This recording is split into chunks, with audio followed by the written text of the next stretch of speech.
Bonjour à tous. Je vais vous parler rapidement, quelques minutes, je vais prendre quelques minutes sur l'intervention du docteur Plumet pour vous parler de la place de l'alimentation dans la trajectoire du vieillissement en bonne santé et la place aussi des centres de prévention, le rôle que l'on peut jouer à ce niveau-là.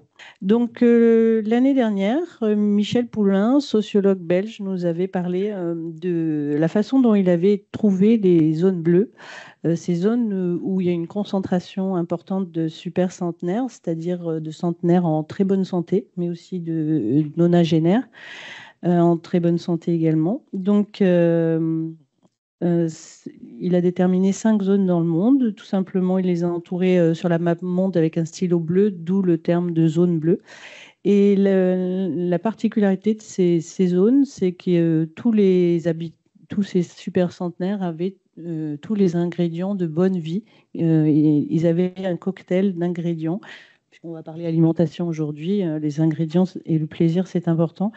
Et donc, le hasard faisait que dans ces zones-là, ils avaient tous ces ingrédients que vous connaissez, il n'y a pas de scoop. Bien sûr, l'alimentation saine, une bonne alimentation saine et équilibrée, mais avec plaisir également, était présente. Une activité physique naturelle au quotidien, pas forcément du sport, hein, des déplacements dans le village, un peu escarpés, voilà. Un bon sommeil, qui était un argument là aussi qu'on trouvait, un ingrédient qu'on trouvait tout le temps. Une vie sociale riche, avec le soutien de la communauté et des liens familiaux intenses, permettant de traverser les crises de la vie et d'avoir une vie psychique résiliente, mais aussi le sentiment de se sentir utile pour les autres, une raison de se lever le matin et de s'améliorer, de continuer d'apprendre, quel que soit l'âge. Et bien avec tout ça, pas beaucoup de stress. Il n'y avait plus, quand tous les autres ingrédients sont déjà prévus, présents, il ne reste plus grand-chose à faire pour chasser le stress, mais il peut y avoir encore des crises de vie, bien sûr, des événements à, à traverser. Et tous ces bons ingrédients leur permettent de le faire. Et il y avait un ingrédient un petit peu spécifique dont on parle habituellement assez peu, par contre, c'est il y avait ce point commun qu'ils avaient tous une vie psychique, une vie spirituelle, pardon, plutôt riche, une vie spirituelle ancrée euh, solidement sur des racines, sur l'amour de soi, mais aussi tournée vers les autres et avec de la compassion pour les autres dans le sens empathie et désir d'aider. Donc cet ingrédient-là, on le retrouvait quasi systématiquement aussi chez ces super centenaires. Voilà, donc c'est petite synthèse pour ceux qui ont loupé la séance des rendez-vous de la prévention de l'année dernière. Bien évidemment, l'alimentation joue un rôle majeur, mais tout est important en fait. Avec l'alimentation, simplement, on ne va pas y arriver. On va améliorer les choses, on va rentrer dans une dynamique d'équilibre, mais il faudra bien évidemment réunir tous les ingrédients pour une bonne santé durable. En France, nous avons beaucoup de centenaires. Vous voyez qu'en 2023, on avait 30 000 centenaires, ce qui est beaucoup. Mais on n'est pas classé zone bleue, puisque ces super centenaires ne sont pas très en forme. Il y a quand même 1 sur 2 qui vit à domicile, mais bon, ça veut dire qu'il y en a 1 sur 2 en EHPAD, hein. Donc, on peut pas, en termes de nombre de centenaires, la France pourrait être une zone bleue, parce qu'il y a vraiment une forte densité de centenaires, mais ils ne sont pas en bonne santé. 65 ans, pour rappel, quand on atteint l'âge de 65 ans, l'espérance de vie sans incapacité, c'est-à-dire sans être limité par un problème de santé dans les activités de la vie quotidienne. Donc on peut avoir un problème de santé, mais bien équilibré, traité, sans complications. Voilà. Donc là, l'espérance de vie sans incapacité, elle est de 77 ans pour les femmes et 75 ans pour les hommes. Donc vous voyez que pour arriver à centenaire, ça veut dire qu'il y a encore plus de 20 ans ou pas en très bonne santé. Donc, ce n'est pas très intéressant. Je pense que tout le monde a envie d'une longévité, pourquoi pas, mais surtout d'une bonne santé pour pouvoir vivre correctement et avec plaisir et joie si possible.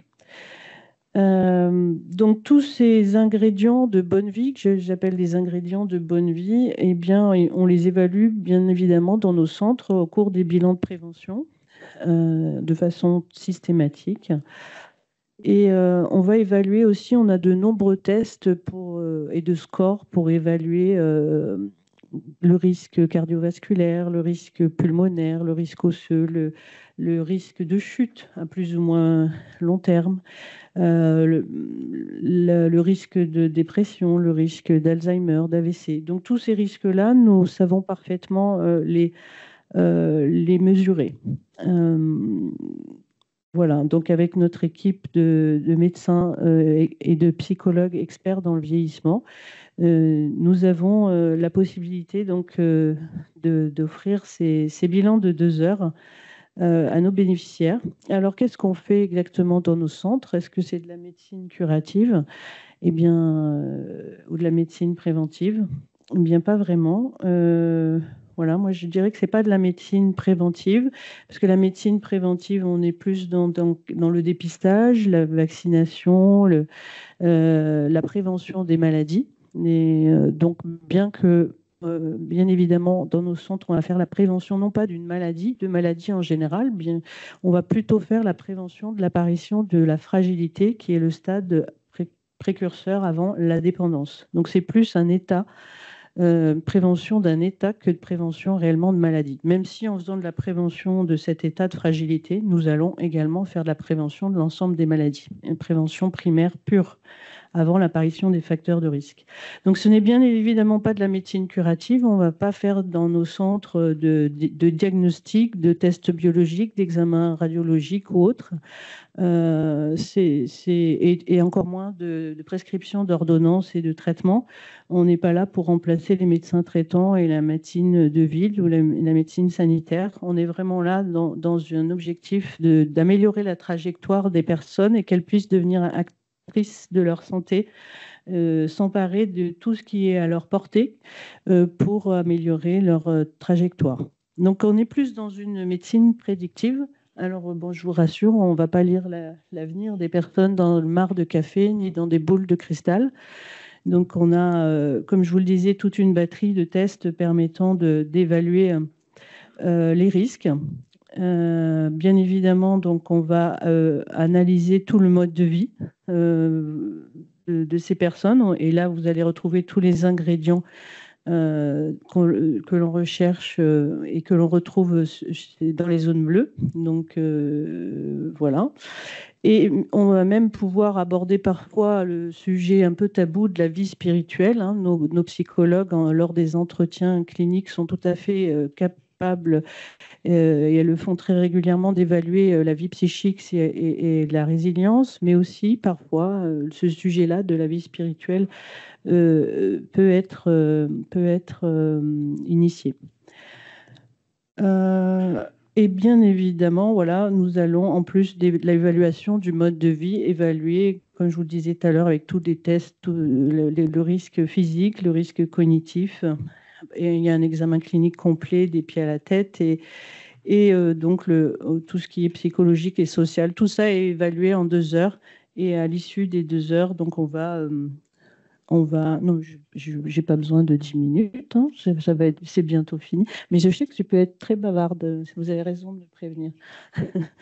Donc, les critères nous allons essayer d'évaluer donc l'apparition le risque d'apparition de fragilité avec les critères de Fried en particulier. Bon, vous voyez que tout cela, l'alimentation peut être un mode d'entrée dans la fragilité de façon très diverse. Par exemple, des équilibres alimentaires au niveau des acides aminés qui vont permettre la synthèse de neurotransmetteurs au niveau cérébral et de donner de l'énergie et de donner du moral et de gérer son stress. Ça peut être un mode d'entrée dans la fragilité aussi par le biais de manque de protéines également qui vont favoriser une fonte musculaire plus rapide et donc une perte d'équilibre, une perte de confiance en soi dans les déplacements et donc après la cascade qui vient de cette fragilité physique. Donc risque de fragilité physique, par un manque de nutrition adaptée, risque de fragilité psychique, émotionnelle, avec anxiété, dépression, risque aussi de fragilité cognitive, hein, si vous ne nourrissez pas correctement votre cerveau, eh bien, et ça peut favoriser à la longue des carences qui vont favoriser aussi l'apparition de maladies neurodégénératives. C'est des facteurs de risque reconnus, hein, même s'il y en a beaucoup d'autres. Et donc voilà, l'alimentation peut être vraiment un mode d'entrée divers dans la fragilité. Donc c'est un sujet à part entière qui nous préoccupe tous dans les centres de prévention et motiver les personnes à modifier leur comportement, parce que quand on a identifié le risque et le déséquilibre, eh bien c'est compliqué de motiver les personnes. Alors j'arrive pas à changer la diapo. Est-ce que tu peux changer?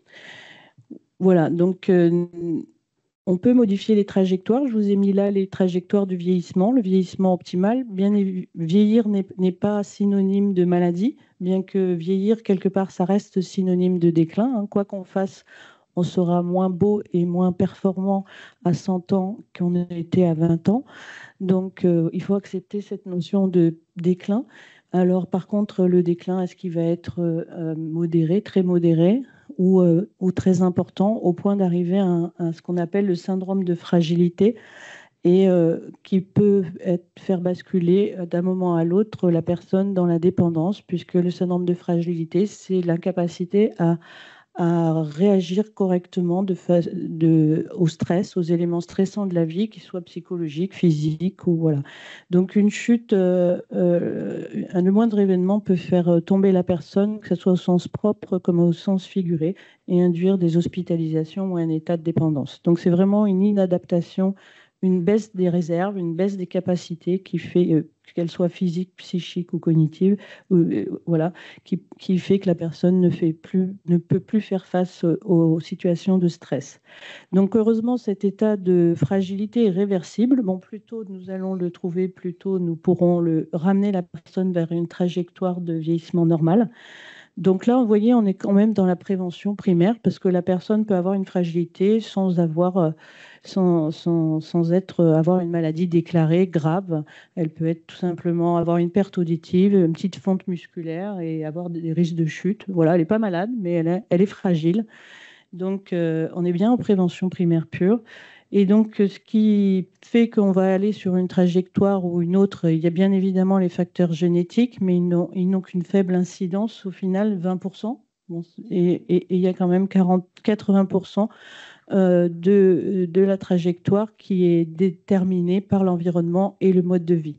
Donc, vous voyez que 80%, c'est quand même un champ d'action de la prévention qui est important, qui nous donne les moyens d'agir et donc qui a un impact sur aussi le facteur génétique, hein. Plus on a tous les ingrédients de la bonne vie, plus ça va éteindre certains gènes de facteurs de risque de maladie. Donc, voilà, on peut agir quel que soit le moment. Bien évidemment, c'est compliqué de ramener quelqu'un d'un état de fragilité vers un vieillissement optimal, hein, à moins de s'y prendre très tôt, vers 50 ans. Mais il n'est jamais trop tard, voilà, pour mettre en place les choses et les améliorer. Donc, tous les ingrédients que nous avons vus chez les super centenaires, eh bien, ces bonnes habitudes de vie vont rectifier la trajectoire et permettre de retrouver une trajectoire de vieillissement en bonne santé. Donc, le sujet du jour, l'alimentation. Je vais bientôt passer la parole au docteur Plumet.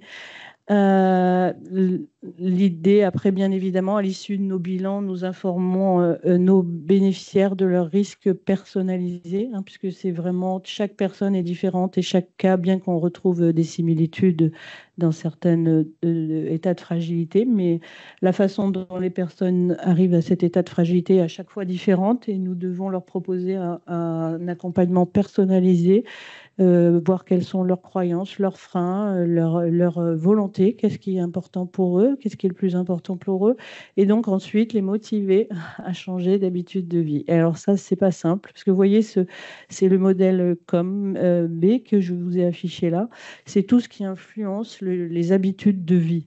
Donc, au centre, la personne avec ses capacités, ses réserves, ses ressources. ensuite les opportunités qu'elle va avoir avec les changements de vie parfois, et puis la motivation qu'elle peut se donner ou qu'on peut l'aider à augmenter. Donc, tout ce qui peut influencer la personne, ça va être la persuasion, l'incitation, la coercition, les formations, voilà, restrictions. Bon, je ne vais pas vous citer tout, mais vous voyez qu'il y a tout un tas d'outils pour permettant de motiver, d'accompagner les changements d'habitude de vie. Et puis, il y a aussi le contexte national, la politique, les mesures fiscales, etc., l'environnement proche dans la ville, la commune. Voilà. Donc, c'est pas simple de changer les habitudes de vie. Et il faut commencer par, je crois, les habitudes alimentaires sont très importantes. Et donc, j'espère que le docteur Plumet, avec sa riche expérience, va pouvoir nous donner quelques pistes sur comment améliorer ses habitudes en gardant le plaisir et que ça ne soit pas une corvée, que ce ne soit pas un pensum et que ce ne soit pas avoir une vie d'ascète, que d'améliorer ses habitudes alimentaires. Merci beaucoup. Bonjour, merci. Je suis très contente d'être avec vous. Et alors, bravo Eva, parce que, très beau topo, je suis d'accord à 100% avec tout ce que vous avez dit. Prévention du vieillissement, par le plaisir et toutes les actions que vous faites. Donc, je dis félicitations. Voilà. Bon, ensuite, deuxième message. Vous avez vu les zones bleues? Il y a la Grèce. Alors, je vous encourage vivement à aller passer vos vacances en Grèce, peut-être votre retraite même en Grèce. C'est fantastique, on y mange bien. Mon mari est grec, alors hein, je vous parle en connaissance de cause. Hein. Je m'appelle aussi Madame Néophytos, vous voyez. Bon, deuxièmement, ou troisièmement, donc je suis médecin hospitalier. Ma spécialité, c'est effectivement l'obésité. Donc, je vois des gens qui pèsent entre 100 et 200 kilos, qui ont évidemment beaucoup de problèmes de santé à côté. Je me dis, bon sang. Mais ces personnes-là, elles ont tout un point commun, c'est que 20 ans ou 30 ans avant, elles n'avaient que 5 ou 10 kilos de trop. Et si elles avaient été bien prises en charge, si elles avaient activé tous les éléments de la prévention, manger mieux, bouger plus, bien dormir, parce qu'on oublie tout le temps le sommeil, finalement, elles n'auraient pas glissé petit à petit vers l'obésité. Donc, c'est ça qui, bon, moi, en qualité de médecin, je soigne, bien sûr, mais je me suis dit, bon sang, il faut activer, il faut faire de la prévention. Et c'est pour ça, et je remercie Claudine de l'avoir mentionné, que j'ai lancé la formation et le premier métier de prévention en France, qui est la napsothérapie. Depuis 4 ans, il y a maintenant 150 napsothérapeutes en France, professionnels de santé ou pas, mais qui, en tout cas, aident les gens à mieux manger, à bouger davantage et à bien dormir. Et ça s'applique à toutes les catégories de population, y compris les seniors. Bien. Alors aujourd'hui, nous allons parler d'alimentation. Parfait. Donc, en fait, on le sait tous, dès lors qu'on ne fait pas bien, on ne bouge pas assez, qui est vraiment le mal du siècle. Hein. Alors ça, vraiment, on s'oriente petit à petit vers des générations de sédentaires. Hein. On mange mal. Hein, les produits ultra transformés, bien connus. Ben oui, on a moins de temps pour cuisiner, donc l'industrie agroalimentaire s'engouffre dans le créneau. Voilà, hein, on ne peut pas leur reprocher ça. Et donc, on achète de la nourriture qu'ils ont préparée et qui, de facto, est souvent grasse et sucrée parce qu'ils savent que c'est ce qui nous plaît. Voilà. Mais au passage, on grossit parce qu'on ne bouge pas assez. Et puis, les réseaux sociaux et puis Netflix et compagnie arrivent là-dessus. Donc, le soir, on regarde ces films, on regarde épisode sur épisode, on se couche à 2 heures du matin, on se lève à 7 heures, on n'a que 5 heures de sommeil dans le cerveau. Et donc, on passe quasiment une nuit blanche par semaine, ce qui fait qu'on est chroniquement fatigué. Et comme on est chroniquement fatigué, on bouge moins, on mange plus, on a des compulsions sucrées et on est dans un cercle vicieux. Voilà. Donc tout autour de nous nous prédispose à grossir. Et d'ailleurs, on le voit bien, en France, 1 personne sur 2 en surpoids, voilà, 1 personne sur 6 en situation d'obésité, et la courbe, elle est exponentielle. Voilà. Dans 20 ans, on en sera où en sont les Américains à l'heure actuelle, c'est-à-dire 1 personne sur 3 en situation de surpoids et, non, qu'est-ce que je raconte 70% de la population en surpoids et 1 personne sur 3 en situation d'obésité. On s'y dirige tout droit. Donc, bougez, dormez et mangez bien. Alors, aujourd'hui, je vais... Ah oui, ma petite zapette. Hop. Alors, donc en fait, tout ce que nous vivons actuellement nous pousse aux maladies cardiovasculaires, au cancer. C'était la journée mondiale du cancer hier ou avant-hier, hier, voilà. Donc, il y a de plus en plus de cancers. Bon, C'est aussi parce qu'on les dépiste de plus en plus, mais il y a quand même une réalité. Il y a plus de cancers chez les jeunes et il y a également plus de cancers du pancréas. Donc ça nous préoccupe beaucoup. Et l'obésité est clairement impliquée là-dedans. Donc obésité de plus en plus, surpoids modéré de plus en plus. Ça commence toujours comme ça avant d'évoluer vers l'obésité. De plus en plus de diabète. Quand on est obèse, on devient diabétique. Et puis évidemment, avec le petit cortège de maladies d'augmentation du taux de cholestérol et compagnie. Bon, bref, quand on est en situation d'obésité, qu'est-ce qu'on a gagné? 13 ans d'espérance de vie en moins. Ça fait quand même beaucoup, hein? Donc l'obésité, c'est pas qu'un problème esthétique, oh je suis trop... non, c'est aussi un problème de santé majeur. Merci. Donc voilà, un petit schéma pour voir qu'en France, 6 millions d'obèses, 14 millions de personnes en surpoids et 20 millions de personnes qui n'ont pas de problème de poids. Donc, évidemment, si vous demandez même sur ChatGPT, c'est quoi les secrets d'être en bonne santé, il va vous répondre, faut pas dépasser les apports caloriques recommandés, 2000 calories pour ces dames, 2500 calories pour ces messieurs, faut éviter de manger trop gras et en particulier trop de graisses saturées, donc le beurre, la crème, la charcuterie, etc., les plats en sauce, faire attention au sucre, 15 morceaux de sucre en moyenne dans la consommation des adultes et des adolescents, alors qu'il ne faudrait pas dépasser 5 à 6 morceaux de sucre. Donc, merci les produits sucrés que nous mangeons à notre insu. Enfin, pas moi, parce que moi, je sais ce qu'il y a dedans, mais pour beaucoup de gens, c'est très difficile de savoir exactement. Si je vous demande combien il y a de morceaux de sucre dans un pot de yaourt aux fruits, bon, c'est 2. Donc, vous voyez, peut-être que vous ne l'auriez pas su. Bon, éviter l'excès de sel, on mange trop salé aussi. Privilégier la consommation d'antioxydants en augmentant la consommation de légumes. On vous dit toujours 5 fruits et légumes par jour. 40% des Français seulement le respectent. Ça veut dire qu'un Français sur 2 est à 1 ou 2 fruits et légumes par jour, ce qui est largement insuffisant. Donc, pas assez de fibres, donc constipation, pas assez d'antioxydants, pas assez de vitamines. Bref, la porte ouverte aux multiples carences. Éviter de fumer si on peut, augmenter son activité physique et bien dormir. Ce qui paraissait évident il y a quelques années, maintenant, c'est un luxe. D'avoir ces 8 heures de sommeil par nuit, figurez-vous que c'est un luxe. Moi, j'interroge systématiquement mes patients sur la quantité de sommeil. Je suis effarée. Effarée. Il y a 20 ans de ça, quand ils se disaient ah, moi, je me couche tard, c'était minuit. Maintenant, c'est 2 heures du matin. C'est quand même fou. Donc voilà, merci les séries, qui sont passionnantes au demeurant, mais il faut vraiment garder le contrôle de soi pour se dire non, non, non, non, non, non, l'épisode suivant, je le regarde demain ou ce week-end. Sinon, on est vraiment vite entraîné. Et puis, je ne parle pas du smartphone au lit, tchac, tchac, tchac, on scrolle, on regarde, on s'amuse, on voit les gens qui se cassent la gueule en étant tirés par leur chien. Qu'est-ce qu'on rit, puis il est 1h du matin, j'ai pas vu le temps passer. Bon, alors donc, je me suis dit que j'allais vous donner quelques repères et traiter quelques idées reçues. Après tout, vous êtes des consommateurs aussi et consommatrices, et donc c'est bien de le savoir. Donc, les produits laitiers, 2 à 3 par jour, bien, pour protéines et calcium. Vous avez parlé tout à l'heure des protéines, très important. La masse musculaire part à volo avec les années. On perd du muscle, on prend du gras. Donc, il faut les bichonner, ces muscles. Et pour ça, il faut un apport suffisant de protéines par jour. Et donc, les produits laitiers en font partie. En plus du calcium, bien sûr, puisque les os se déminéralisent aussi avec le temps. Et donc, le manque de calcium, il est systématique si vous ne consommez pas assez de produits laitiers. Donc, 2 à 3 produits laitiers par jour. VPO, viande, poisson, œufs, midi et si possible le soir. Et également, parce que souvent j'entends dire « Ah oui, est-ce qu'il faut manger encore de la viande, du poisson ou des œufs le soir ?» Oui, surtout après la cinquantaine, pour nourrir les muscles de protéines. Bon, fruits et légumes, 5 par jour, 5 portions. 5 portions. Le pain, bien sûr, on a des boulangeries qui nous font du bon pain, pourquoi s'en priver?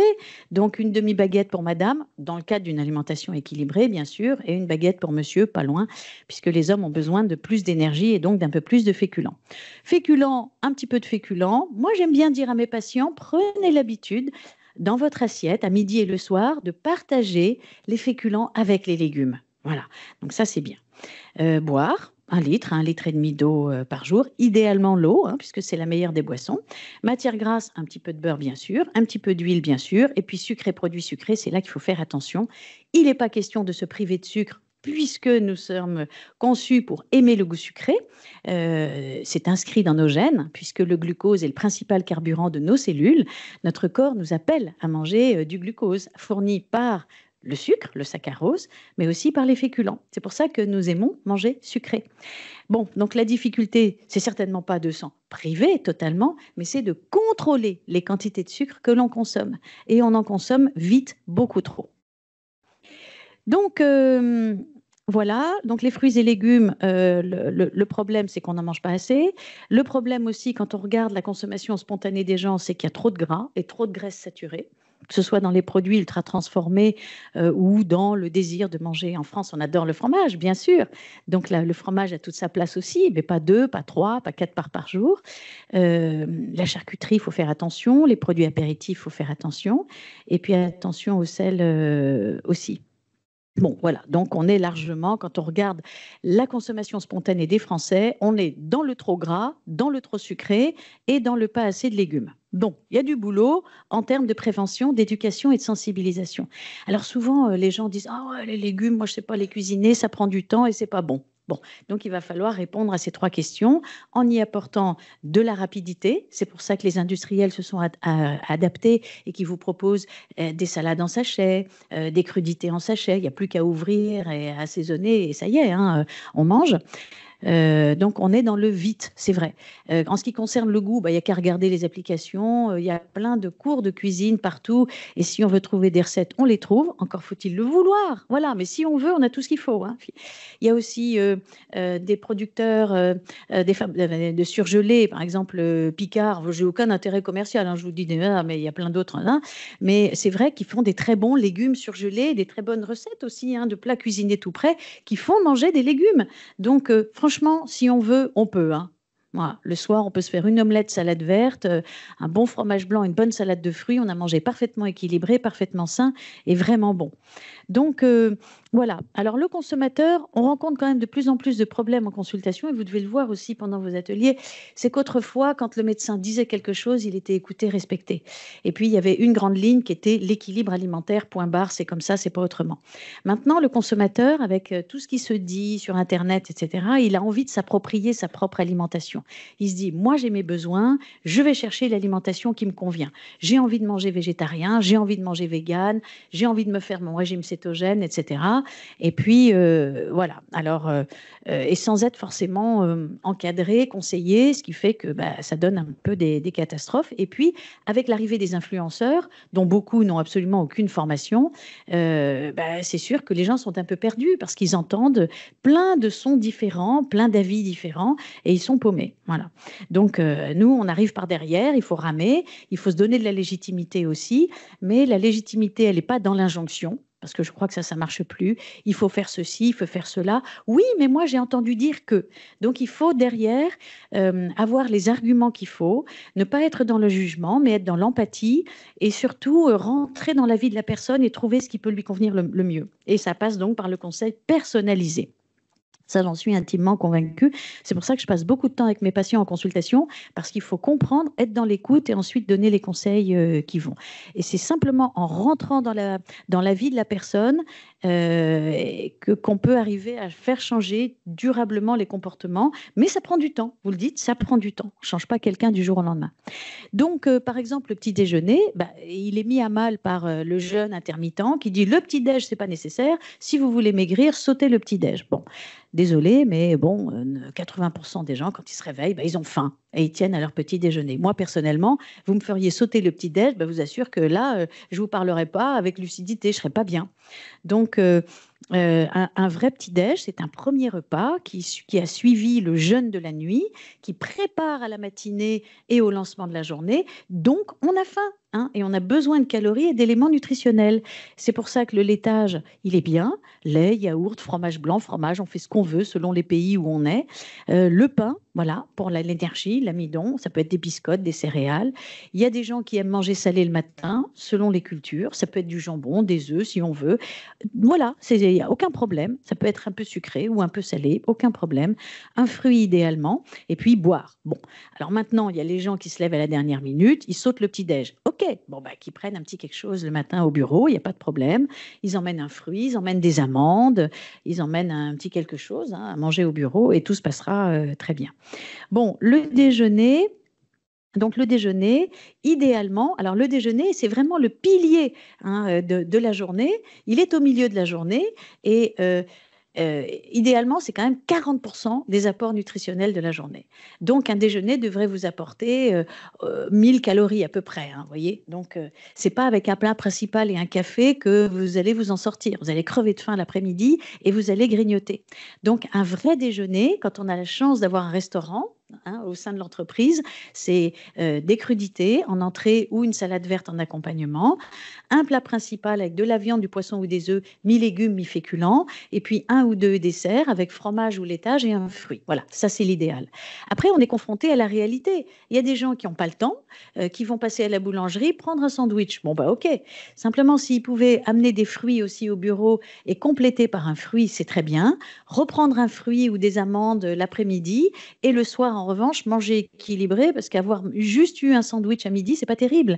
Donc le soir, se faire un bout de viande ou de poisson, manger des légumes qu'on n'a pas mangé à midi. Vous voyez, ça sert de rééquilibrage et puis terminer de nouveau par un laitage et un fruit. Donc autrement dit, on n'est pas obligé de faire des repas parfaits à chaque moment, mais la journée, elle permet d'équilibrer surtout avec le repas du soir. Voilà.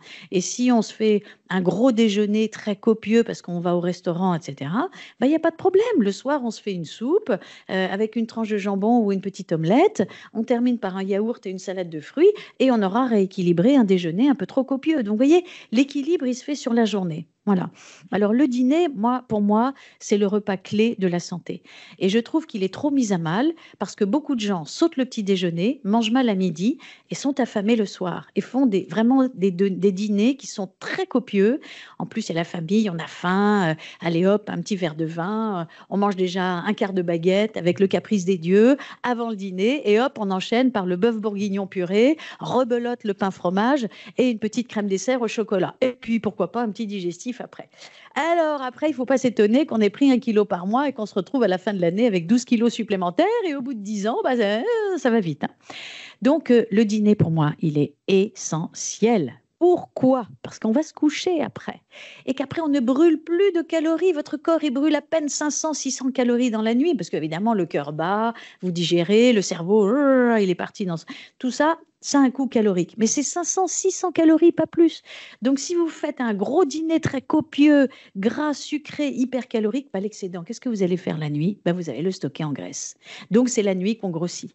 Donc, si vous voulez garder la ligne, mesdames et messieurs, mangez léger le soir. C'est mon conseil. Mangez léger. Voilà. Donc, une soupe ou une belle salade composée. Il ne s'agit pas de manger triste. Ce n'est pas parce que je dis manger léger que c'est haricots verts, yaourt à 0% et pommes. Ce n'est pas du tout mon propos. Moi, je suis très gourmande. Et mes patients, je leur file des recettes et on s'amuse bien. Donc, le soir, au dîner, on mange gourmand, sain et léger. Voilà. Alors après, à chacun de trouver la recette pour ne pas être dans le trop gras et trop sucré. Bien. Alors, je vais aller vite maintenant. C'est vrai, j'ai le temps. Oh, la bonne nouvelle. Parce que je sais que je suis bavarde. Bon, mais bon, alors je peux repasser au mode 45 tours plutôt que 78 tours. Bon, d'accord. Alors je vais ralentir un peu mon débit. Pardon? Très bien. Alors, est-ce que sauter un repas, ça fait maigrir? Vous savez, moi, je vois souvent des patientes qui me disent, je mange très peu le matin, je saute mon repas à midi et je ne fais qu'un repas, c'est le soir. Et comme par hasard, ces gens grossissent. Bizarre, hein? En fait, si je vous dis demain les magasins vont fermer, qu'est-ce que vous allez faire? Ce soir, vous vous précipitez pour aller faire vos courses et stocker. Le corps, il fait la même chose. S'il n'a rien dans la journée, s'il ne voit rien venir, le soir, il va capter encore plus les calories qui lui arrivent. Et donc, la personne va stocker doublement. Non seulement elle aura fait un repas très copieux, très bourratif, riche en féculents et en sucre, et en plus de ça, le corps va stocker encore plus la nuit. Donc, ces gens-là sont à risque de prise de poids, alors que ils ont le sentiment qu'ils ont bien fait. Donc, sauter un repas ne fait pas maigrir. Voilà. Le petit déjeuner, on peut le sauter. Ouais, franchement, si on peut éviter de sauter le petit déjeuner, je considère que c'est la porte ouverte au dérapage. Pourquoi? Vous sautez le petit déj. Normalement, vous devez avoir faim vers 11 heures. Parce que vos réserves de glucose ont baissé dans le corps. Rien n'est arrivé au petit déj. Donc, le corps continue de capter le glucose et il puise dans le foie. Voilà, il puise dans le foie le glucose qui lui manque. Mais les réserves de glycogène dans le foie sont pas limitées, sont pas illimitées. Elles sont limitées. Donc, au moment où il n'y a plus de glucose, ben, la glycémie, elle commence à baisser. Et là, vous ne vous sentez pas bien. À 11 heures, vous commencez à sentir un petit peu les sueurs, vous commencez à avoir des difficultés à vous concentrer, vous n'êtes pas bien, vous devenez un peu agressif ou agressif, vous éprouvez le besoin d'aller manger. Et là, vous allez vous servir au distributeur parce que vous êtes attiré par le sucre, voyez. Donc, sauter le petit-déj, c'est courir le risque de manger ce qu'il ne faut pas, de grignoter en fin de journée, hein, parce que vous ne vous sentez pas bien. Du coup, comme vous grignotez en fin de journée, en fin de matinée, pardon, ben vous n'avez plus très faim pour le déjeuner.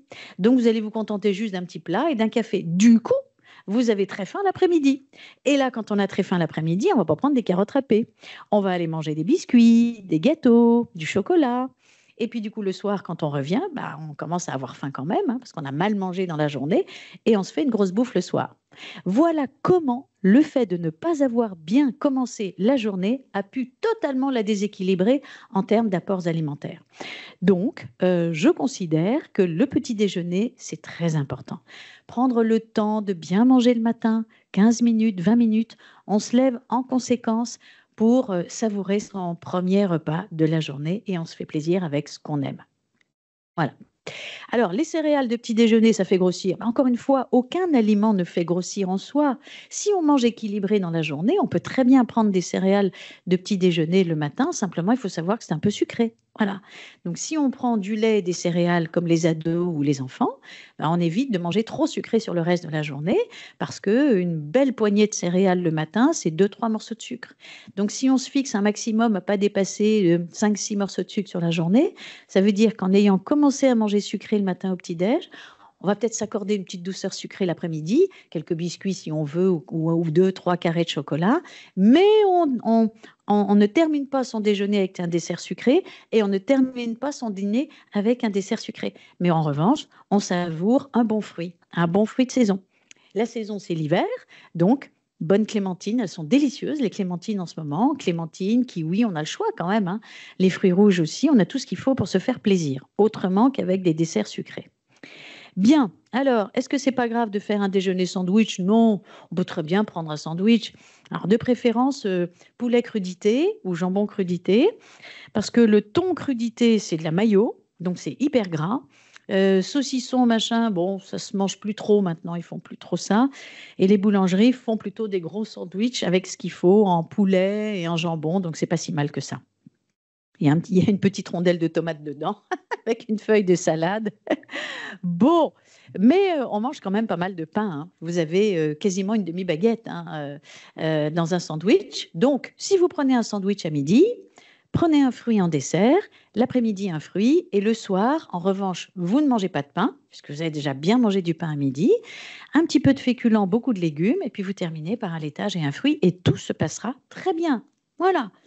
On peut sacrifier quasiment le déjeuner, on se rattrapera. Ben, j'ai anticipé le propos, hein. Si on sacrifie le déjeuner, on va faire un gros dîner. Et si on fait un gros dîner, on grossit. C'est inévitable. À moins de faire des galipettes toute la nuit, mais bon, le matin, on est fatigué quand même, hein. Bon, alors, on se réserve pour le dîner car on se retrouve tous en famille. Alors souvent, les gens disent, oh oui, mais alors, c'est le plaisir de se retrouver tous ensemble le soir au dîner. Mais et alors? Mais j'ai jamais dit le contraire. Mais on peut très bien se faire plaisir. Et puis honnêtement, l'éducation des enfants et des adolescents, ben, ça commence aussi parce qu'on leur fait manger à table. Si on les habitue tous à savourer une délicieuse soupe tous les soirs, à mettre systématiquement le saladier à table pour accompagner, pourquoi pas le poulet avec les frites, moi j'y vois pas d'inconvénient, frites au four, hein, ou flyer si on veut, fryer si on veut, c'est pas gras du tout, hein. Alors franchement, même les frites au four, on est sur du 3% de lipides, c'est pas gras du tout. Les frites maison, 15%. Hein. Donc vous voyez, c'est 5 fois moins gras quand on prend des frites au four. Donc du coup, on peut très bien proposer des frites le soir avec du poulet ou un steak, une salade verte à côté, une petite soupe en entrée, et on termine non pas avec du fromage qui est un peu gras, mais un yaourt ou du fromage blanc et un fruit, et on a fait un repas tout à fait équilibré. Voilà, et c'est plaisant. Voilà, voilà. On n'a pas besoin de sacrifier la gourmandise pour manger sainement. Voilà. Bon, le goûter, c'est pas un vrai repas. Bah, dites ça aux enfants. Ils ont besoin de leur petit goûter. Ça, hop, ça tranche, hein, ça y est. On quitte l'école, on arrive à la maison. On a besoin de marquer la différence. Et le petit goûter, il est bienvenu. Alors, le petit goûter uniquement avec les biscuits, c'est un peu dommage. Mais le petit goûter avec des fruits, un yaourt, quand on habitue les enfants à manger ça à la maison, il n'y a aucun problème, hein. Ils adorent. C'est qu'en revanche, quand on les a habitués à autre chose et qu'on change les habitudes, que là, ça peut poser un problème. Mais on voit bien au niveau de l'éducation que plus on habitue les enfants tôt à manger des légumes, des fruits, ben, ça passe très bien. Moi, pendant 20 ans, j'ai bossé à Necker à recevoir des enfants en surpoids et en situation d'obésité. Ben, en fait, ce qui se passait, c'est que les parents avaient déclaré forfait très tôt et ils ne les nourrissaient que de choses dont ils pensaient que ça va faire plaisir à l'enfant, donc on ne va pas lui donner autre chose. Et ces enfants étaient éduqués très tôt aux nuggets frites, danettes au chocolat, biscuits gâteaux, et ils tournaient tout le temps autour de ça. Donc après, effectivement, quand il a fallu passer aux légumes, ben, ça coinçait un peu. Alors que les enfants qui très tôt découvrent le bonheur d'une bonne soupe le soir, des légumes qui sont bien cuisinés, voilà. Quand la mère fait des haricots verts vapeur ou des choux-fleurs vapeur, bon, je comprends que le gamin il fasse un peu la grimace, mais par contre un chou-fleur en gratin avec une béchamel, hein, et puis une bonne couche de gratin par-dessus, ben, ça passe et ils adorent, vous voyez. Donc tout est dans la façon de cuisiner aussi. Et plus on introduit tôt, mieux c'est. Et donc le goûter, bah, si on habitue l'enfant à aimer les fruits, faut pas lui interdire les biscuits. Il y a rien de mieux qu'interdire pour donner encore plus envie. Mais voilà, ces enfants sont éduqués dans la variété, le plaisir, et toute leur vie d'adulte, ils vont les garder. Et les personnes âgées qui actuellement ont 80 ans, bah, la génération d'avant, c'était pas tellement les biscuits et les gâteaux, c'était les fruits, c'était les yaourts, c'était des choses saines. Finalement, ils mangeaient très sainement et ils ont gardé ces habitudes-là. Donc, c'est pas trop difficile de les ramener à ça. Ce sont les générations futures qui sont à risque. Alors, les produits laitiers, là, je vais aller un peu plus vite parce que j'ai anticipé dans mon propos. On peut s'en passer parce que les végétaux apportent du calcium. Ça, c'est faux, hein. On vous fait croire qu'on peut se passer de produits laitiers, qu'il y a tout ce qu'il faut dans les légumes. C'est faux. Il y en a un peu dans les légumes, c'est vrai, et dans certains légumes, mais il y en a beaucoup trop peu pour vous apporter le calcium dont vos os ont besoin, hein. Donc, sans produits laitiers, c'est problématique. Alors après, on a le choix, hein. Lait, fromage blanc, yaourt, fromage, on choisit. Le yaourt est sain parce qu'il contient des ferments. Oui, à chaque fois que vous mangez un pot de yaourt, vous vous tapez entre 1 et 10 milliards de probiotiques qui sont vivants. Vous vous rendez compte la quantité de petits êtres vivants que vous mangez quand vous savourez un yaourt? Voilà. Mais vous savez, ce ne sont pas des victimes innocentes, hein. Leur milieu, c'est le microbiote. Donc, ils sont ravis. Donc, ils arrivent dans votre côlon, hein, et ils vont équilibrer votre microbiote, hein. Vous avez 1,5 kg de microbiote dans votre ventre, hein. Donc, il faut les nourrir aussi. Et donc, à chaque fois que vous mangez un yaourt, vous pensez aussi à votre microbiote. Vous allez le nourrir. Donc, ça va lui faire beaucoup de bien. Alors, de préférence nature, s'il vous plaît, parce que tout ce que vous avez en aromatisé et aux fruits, eh ben, c'est du sucre, hein. C'est 1 cuillère à soupe de sucre à chaque fois ou 2 morceaux de sucre, c'est énorme. Donc, vous le prenez nature, vous accompagnez avec des fruits.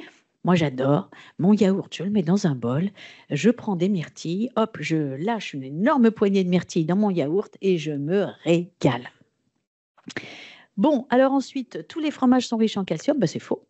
Le petit chèvre frais en est pauvre, alors que les pâtes pressées cuites, comme le gruyère, le comté, les mental, le beaufort, vous voyez, ça c'est bourré de calcium. Donc faites-vous plaisir en gratin, en morceaux ou à consommer, c'est délicieux. Le lait est indigeste. Bon, alors il y a quelques personnes qui ont un peu de mal à digérer le lait, avec une lactase qui n'est pas toujours au top, mais ce n'est pas un problème. Vous achetez du lait sans lactose et tout va très bien. Il y a toujours des solutions à tout, hein. Bon, petit problème là, parce que moi je veux bien passer les slides. Alors attendez, clac, clac, clac. J'arrive pas à les passer. Là, hop, hop, hop, hop, hop. Merci Cécile. Les pommes de terre et les petits pois sont des légumes. Ben non, ce sont des féculents. Souvent quand je dis manger des féculents aussi ou des légumes, alors les légumes, ah chouette, je vais pouvoir manger des pommes de terre alors. Ben non, c'est pas un légume, c'est un féculent. Manger 5 fruits et 5 légumes. Alors souvent, les gens ne comprennent pas l'histoire des 5 fruits et légumes. En fait, c'est 5 fruits et légumes. Et en l'occurrence, légumes, c'est à volonté.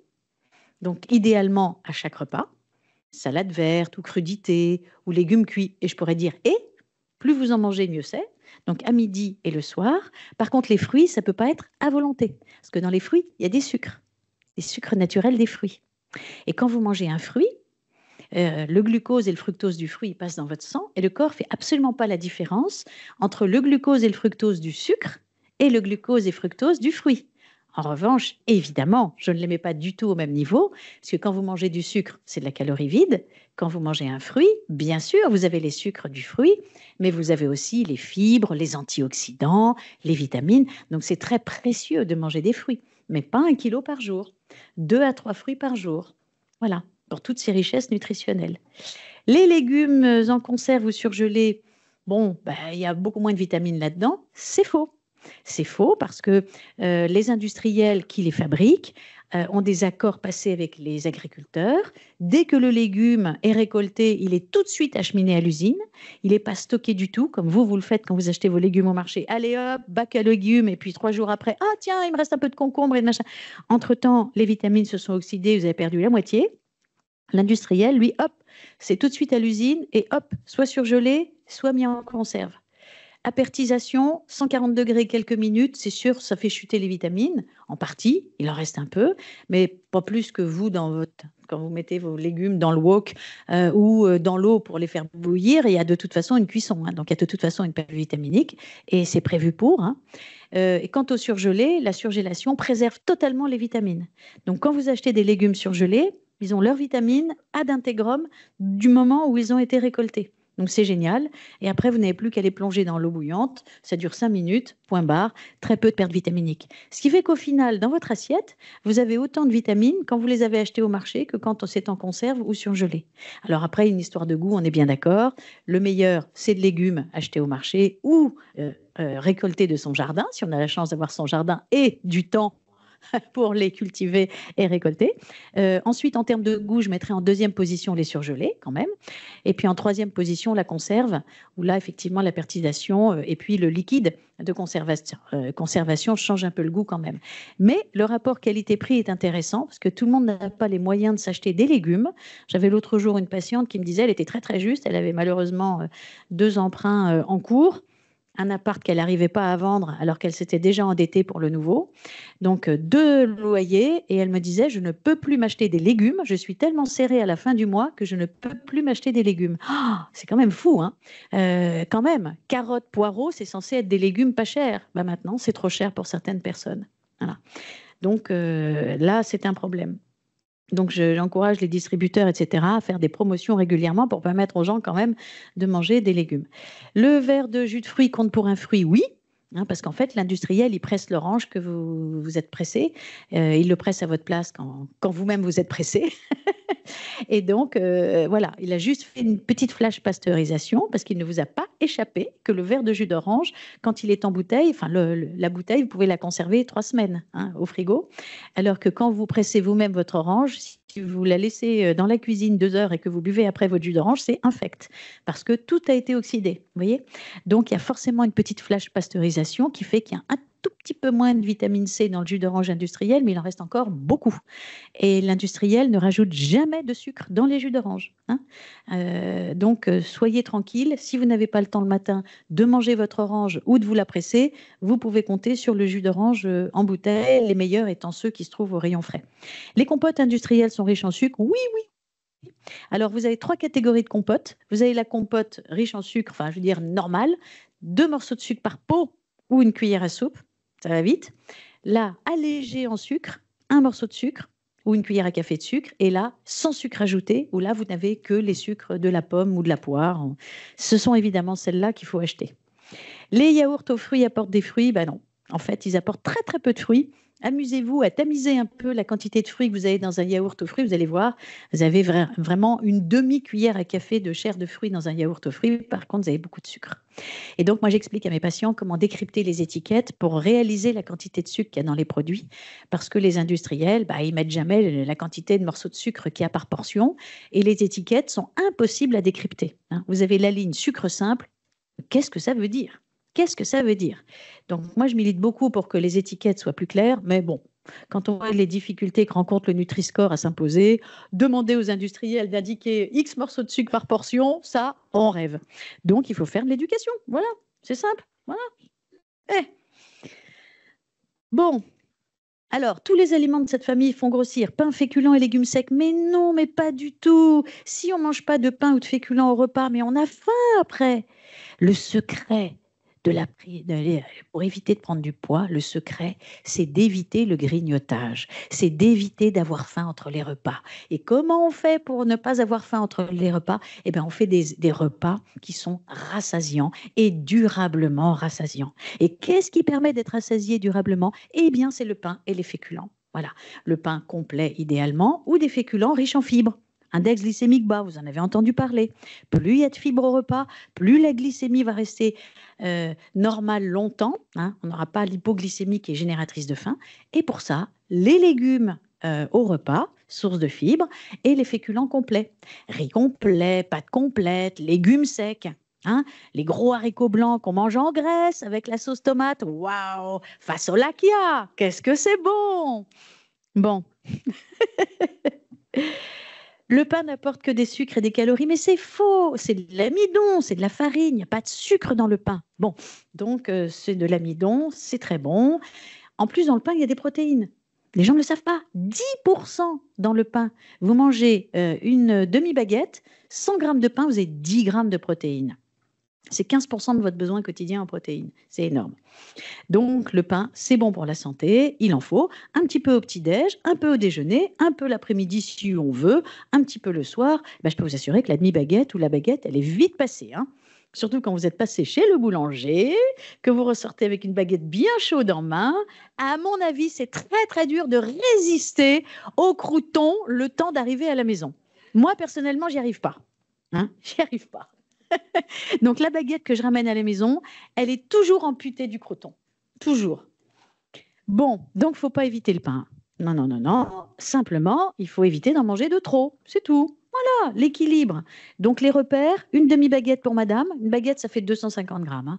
Hein. Une demi pour madame et une baguette pour monsieur. Quasiment. Disons 200 grammes de pain. On dit, oh, mais c'est beaucoup. Mais non! Petit-déj, déjeuner et dîner, je peux vous assurer que la baguette, elle passe vite.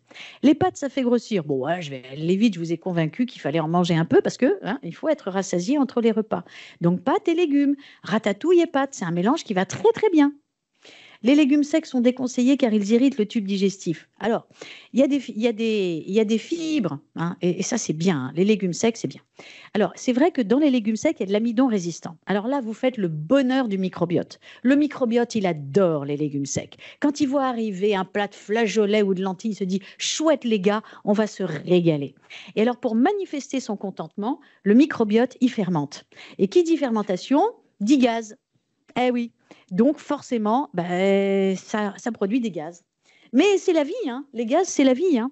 Tout le monde produit du gaz carbonique, de l'hydrogène, du méthane. Ah oui.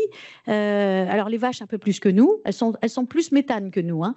Nous, on est plutôt hydrogène et gaz carbonique. Voilà.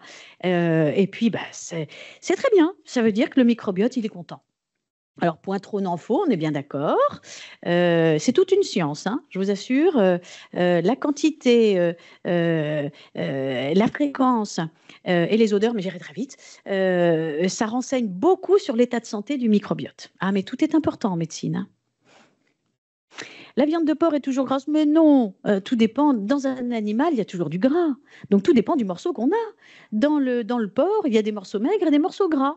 Voilà, donc il faut mitiger un peu les deux. Et c'est vrai qu'honnêtement, quand une viande est persillée, elle est quand même rudement bonne. Hein. Bon, donc on ne va pas commencer à se nourrir que de viande maigre. Le gras, c'est bon aussi. Le foie est déconseillé car il est plein d'hormones et d'antibiotiques administrés aux vaches. Alors là, bon, il faut un peu arrêter avec ça parce qu'il y a des contrôles extrêmement sévères. Les vétérinaires passent dans les élevages. Hein. Quand une vache est malade, elle est soignée et son lait comme sa viande, on ne la récupère pas tant qu'elle est malade. Hein, donc, pas d'inquiétude à avoir là-dessus.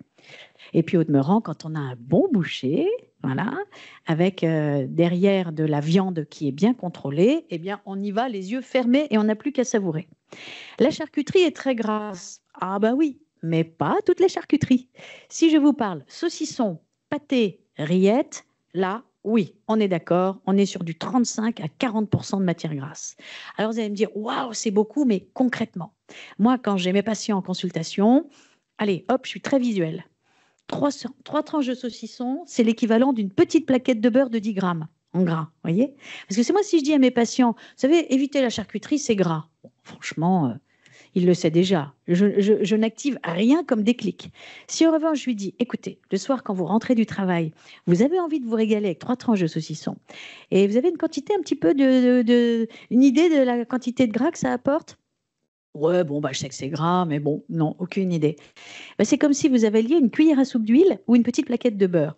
Ah ouais, ah bah là je vois mieux. Vous voyez, quand on est très très visuel, finalement, bah, on motive les gens. Du coup, j'ai même plus à dire évitez d'en manger tous les soirs. Il a compris de lui-même et il va le faire de lui-même. Et c'est comme ça hein, qu'on active les déclics. Ça s'appelle l'entretien motivationnel.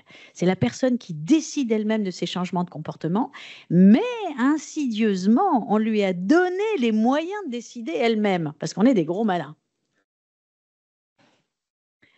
Bon, c'est pareil pour le fromage. Moi, j'aime beaucoup le fromage, mais je sais très bien tout le gras que ça apporte. Donc, le fromage, je l'évite le soir, je l'évite l'après-midi, mais par contre, à midi, je le mange. J'ai pas de problème, parce que l'après-midi, je bouge. Il faut éviter les œufs parce qu'il faut augmenter le taux de mauvais cholestérol. Non, alors ça, c'est un truc qui traîne. Vous savez, oh là là. Vous savez, les médecins là, qui approchent de la retraite, qui ont gardé encore ces idées-là. Oh, quand une idée reçue est ancrée dans la tête des gens, c'est dur de la retirer. Maintenant, on connaît beaucoup mieux le métabolisme du cholestérol. Et on sait que c'est le foie qui fabrique le cholestérol dans le corps humain. Et c'est pour ça que c'est lui qui décide. Si vous consommez pas assez de cholestérol, il va en fabriquer. Si vous en consommez trop, il baisse sa production. Parce qu'en fait, il doit assurer un quota de livraison de cholestérol aux cellules. Le cholestérol, c'est hyper important. Ça rentre dans la membrane des cellules, ça sert à la fabrication de la vitamine D dans le corps humain, ça permet de fabriquer des acides biliaires, donc de rendre la bile efficace. Bref, le cholestérol en a besoin, même dans le cerveau. Donc, c'est le foie qui régule tout ça. Donc, même si les œufs sont riches en cholestérol, ça ne fait pas du tout monter votre taux de cholestérol. Voilà. Donc, si vous avez un bon bilan lipidique, vous pouvez manger 2 œufs tous les jours si vous voulez. Ça peut être le matin au petit-déj, ça peut être le soir au dîner, en omelette, comme vous voulez, mais ne vous privez pas des œufs. Ce sont des aliments exceptionnels. Ça coûte pas cher, sont les meilleures protéines qui soient, très bien utilisées d'ailleurs. C'est très bien pour les personnes âgées, les œufs. Hein. Et trop souvent, on va en rage quand les médecins disent aux personnes âgées, évitez les œufs parce que vous avez du cholestérol. Voyez. Et donc, elles se privent d'aliments qui sont pas chers, qui se cuisinent très facilement, qui sont bourrés de qualité nutritionnelle, beaucoup de protéines, 12 grammes dans 2 œufs. Il y a du fer, du zinc, de l'iode, du sélénium, 9 vitamines sur 13 et pour pas cher. Donc, franchement, les œufs, c'est génial. Il faut augmenter la consommation de poissons. Mais oui, moi, je ne suis pas d'accord avec les recommandations officielles, mais ça, c'est moi, hein, de dire pas plus de 2 œufs par semaine, 2 parts de poisson par semaine, dont un poisson maigre, un poisson gras. Bon, on ne mange pas assez d'oméga 3, c'est clair. Vous avez soulevé la prévention de maladies d'Alzheimer et Parkinson. Là-dedans, il y a les protéines, il y a la vitamine D, il y a une alimentation équilibrée et il y a les oméga 3. Les oméga 3, ils interviennent là. Hein, rôle anti-inflammatoire et prévention des pathologies dégénératives. Voilà, donc il faut en manger suffisamment. On n'en a pas assez. On n'en a pas assez. On est en dessous vraiment de l'apport quotidien de 2 grammes. Il faut manger des poissons gras. Alors oui, mais la pollution des mers, etc. Bon, la pollution des mers, elle concerne l'espadon. L'espadon, il est en fin de chaîne alimentaire. Il bouffe du poisson avant. Il concentre dans sa chair. Oui, moi, j'évite l'espadon. Bon, le thon, pas en manger tous les jours. Bon, mais pour autant, il ne faut pas exagérer. Hein. On ne s'empoisonne pas, on ne s'empoisonne jamais avec un aliment. C'est un comportement qui est délétère. Ce n'est pas un aliment, c'est un comportement. Ça, il faut bien le comprendre. Les premières causes de cancer, ce n'est pas un aliment. C'est pas, voilà, c'est pas je mange du thon 3 fois par semaine. Non, c'est l'alcool, c'est le tabac, c'est l'obésité, c'est la sédentarité. Ce sont des comportements. Voilà. Donc, on n'implique pas une famille d'aliments. Au demeurant, le poisson gras a tellement de qualités, des protéines, de la vitamine D, des oméga 3, que je vous encourage, après les œufs, à manger des sardines. Voilà, la sardine, moins de 10 € le kilo pour les personnes. Allez, mangez la sardine, mes délicieuses sardines toutes fraîches. Bon, c'est très bon, c'est pas cher. Quand c'est en conserve, franchement, c'est pas cher. Vous l'achetez huile d'olive, à l'huile d'olive, vous avez un poisson délicieux et qui fait vraiment du bien au corps. Et franchement, vous ne vous empoisonnez pas. Qu'est-ce que c'est en début de chaîne alimentaire? Elle mange du plancton, elle fait de mal à personne. C'est un poisson extraordinaire. Sardines, maquereaux, franchement, sublime. Donc moi, plus on en mange, mieux c'est, et j'encourage vraiment mes patients à consommer. Bon, les fruits de mer, formidables, les petites crevettes, les moules, les huîtres, on y va, il y a du fer, du zinc, de l'iode, c'est délicieux et des protéines. Les boissons, toutes les eaux en bouteille se valent? Non. On ne choisit pas son eau en bouteille par hasard. Il y a de l'eau de source qui est toujours faiblement minéralisée. Il y a des eaux minérales faiblement minéralisées, fortement minéralisées, calciques, magnésiennes. Donc, on ne la choisit pas que par une histoire de goût. Moi, personnellement, mes patientes qui sont à risque d'ostéoporose, qui consomment très peu de produits laitiers pour des raisons X et qui y tiennent, eh bien, je les encourage, par exemple, à boire une eau calcique qui apporte 500 mg de calcium par litre. Voyez. Donc, il y a des indications bien précises. Il faut bien connaître toutes les familles d'aliments. Et là, on fait du conseil personnalisé.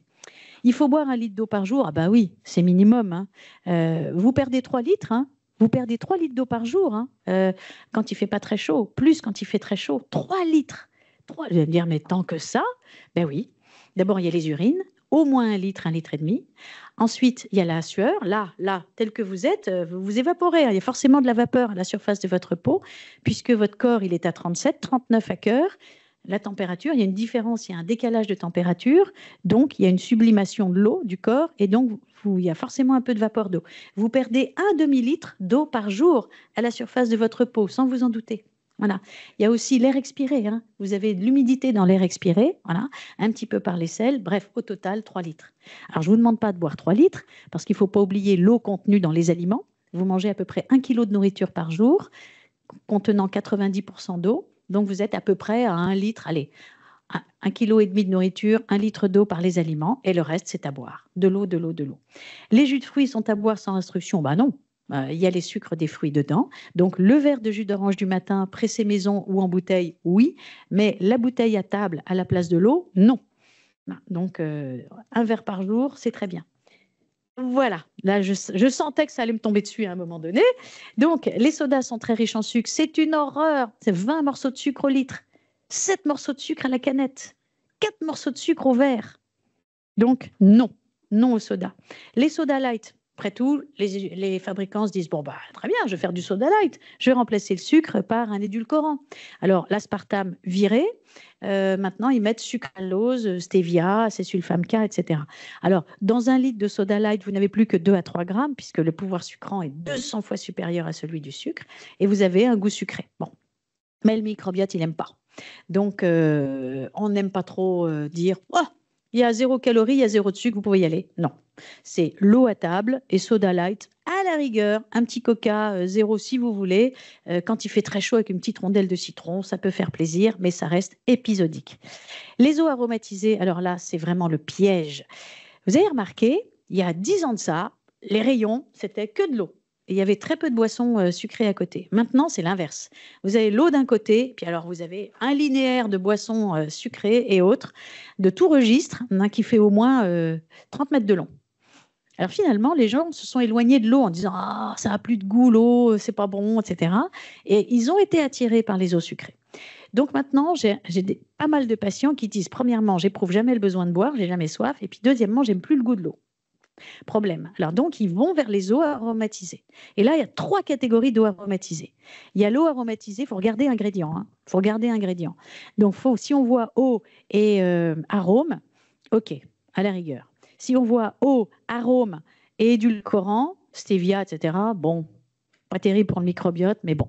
Et sinon, 3e catégorie d'eau, eau, arôme et sucre, qui peut être glucose, fructose, saccharose, jamais de la vie. Parce que là, c'est 10 morceaux de sucre au litre. Donc, en fait, c'est encore pire que les sodas. Parce que les sodas, les gens se disent, bon, c'est sucré, je vais en prendre qu'un verre. Mais l'eau, le médecin a dit, il faut boire au moins 1 litre tous les jours. Donc, c'est dire, ah, je suis contente, j'ai trouvé mon eau aromatisée, c'est bon en plus de ça, je bois mon litre d'eau. Oui, sauf que la personne se tape 10 morceaux de sucre sans le savoir. Donc là, savoir lire les étiquettes aussi. Bon, le sucre ne fait pas partie de l'équilibre alimentaire. Bon, alors, 0 de sucre, franchement, c'est dur. Pas de confiture, pas de chocolat, pas de miel, mais que la vie est triste. Donc l'objectif, c'est pas de s'en priver, c'est d'en manger en petite quantité, sachant que là, je vous ai donné des repères sur tout ce qui contient 2 morceaux de sucre et plus. Donc vous voyez, le yaourt aux fruits, 2 morceaux de sucre, 2 boules de glace, 2 morceaux de sucre, un pain au chocolat, c'est plus que 2 morceaux de sucre, c'est 3. Le brownie, c'est plus que 2 morceaux de sucre, c'est 3. 30 grammes de biscuits, ça dépend des biscuits. Allez, on va dire un morceau de sucre par biscuit. 2 à 3 carrés de chocolat, 2 morceaux de sucre. La cuillère à soupe de chocolat en poudre, 2 morceaux de sucre. La cuillère à soupe de miel ou de confiture, 2 morceaux de sucre. La petite pâte à tartiner à la noisette, pour ne pas citer son nom, c'est 2 morceaux de sucre. Et pourtant, il n'y en a pas beaucoup, hein. La canette de soda, c'est plus que 2 morceaux de sucre. On a vu que c'était 7. Et le grand verre d'eau aromatisé, c'est 2 morceaux de sucre. Mais pour un verre d'eau, c'est payé cher en sucre. Donc, vous voyez que quand on vous dit qu'il ne faut pas dépasser 5 à 6, waouh, vous comprenez pourquoi l'addition, elle est vite atteinte. Donc, au final, les conseils qui font du bien, parce qu'il y en a ras-le-bol d'être dans l'injonction et de dire faites ceci, faites un. Le secret, c'est de s'adapter à la personne. Elle n'arrive pas à manger le matin, c'est pas grave, elle mangera fruits et amandes au bureau.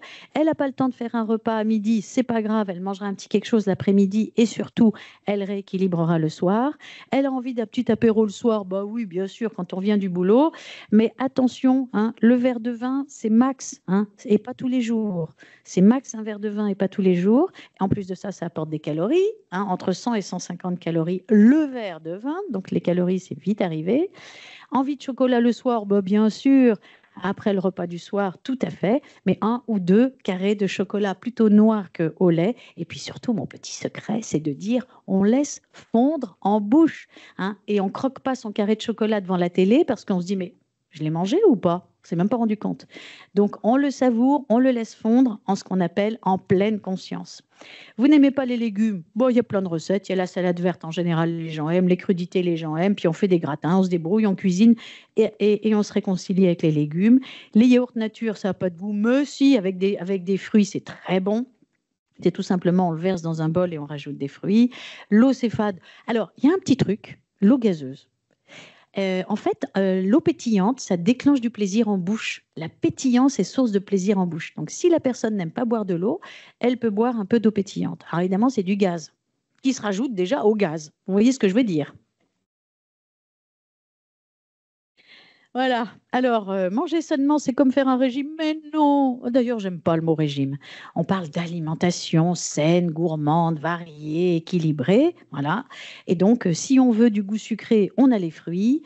Si on veut du bon gras, oui à la charcuterie, mais 2, 3 fois par semaine et pas tous les jours. Si on veut des frites, on achète les frites au four ou on prend de la frayeur. C'est pas mal, à la vapeur, ça manque un peu de croustillant, mais c'est pas mal.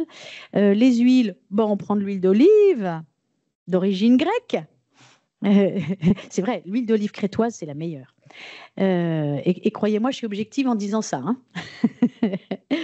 Bon, alors, pour manger un peu moins de féculents, pour les gens qui ne fonctionnent qu'au riz, aux pâtes, bon, et rajouter un peu plus de légumes, on fait moitié-moitié.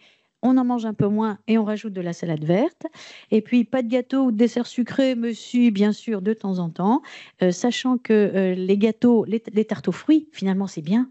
J'avais une patiente hier qui adore manger des gâteaux. Je lui dis, mais qu'est-ce que vous mangez comme gâteau? Elle me fait des tartes aux pommes. Comment vous faites votre tarte aux pommes? Pâte brisée, juste les pommes coupées en tranches, avec un tout petit chouïa de sucre, cop, qui caramélise au four. Ben ça va très bien. Ça va très bien. Elle m'aurait dit, je fais des gâteaux au chocolat ou des fondants au chocolat. Là, j'aurais dit un petit peu moins peut-être, hein, parce que là, c'est 300 calories la part. Mais la part de tarte aux pommes, c'est bon, c'est de la pomme. Il y a un petit peu de pâte brisée, d'accord, mais quand elle est fine, c'est génial. Voilà. Et puis, évidemment, là, on n'a parlé que d'alimentation aujourd'hui, et vous voyez qu'il y avait beaucoup de choses à dire, mais il est essentiel, et ça, c'est le triptyque de la napsothérapie. Je vais terminer par ça, mais parce que c'est tellement ma vie et ma passion, et j'en suis intimement convaincue. Vous sentez que je suis une femme de conviction. Bouger, c'est extrêmement important, et dormir, c'est extrêmement important. Et croyez-moi, ça devient du luxe à notre époque. Et ben voilà. Et si j'avais envie juste, je me suis dit, tiens, je vais terminer avec des mots qui me semblent très importants. Et après, j'aurais terminé. C'est le mot écoute. C'est le mot empathie. C'est le mot conseil réalisable. Ah oui, parce que donner des conseils théoriques que personne ne peut appliquer, ça sert à rien. C'est plaisir et gourmandise. C'est pas de régime. C'est pas de frustration. C'est la variété. C'est l'équilibre. c'est l'activité physique, c'est le sommeil et évidemment une bonne vie sociale. Voilà, je vous remercie.